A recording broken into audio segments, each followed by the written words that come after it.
หาที่เราครอบครัวเอานี่จะมีก็จะโฆษณา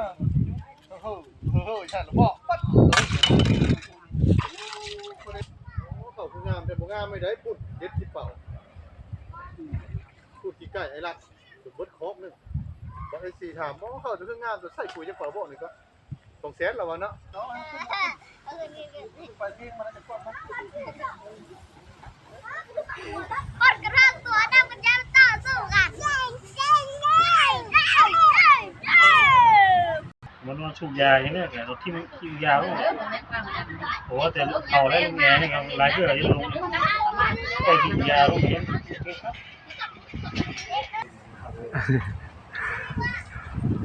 กอกเสียมานั่งอันเบิ่งอันเขาเกี่ยวข้าว แบบนี้ได้โอ้ยมันแม่นกองเชียร์แล้วบ่เอิ้นว่ากองเชียร์กัน เอาหลานเบิ่งหลาน ผู้สนั้นผู้พระกัน ครูเขา เออผู้พระ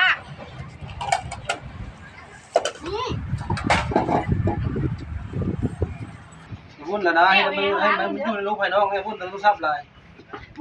ตายกัน มันสวยใส่ลูกเออมากินมาอ้าย โอ้ล่ะเอ้ยอันนั้นเด้อเด้ออันนี้งานอันนั้น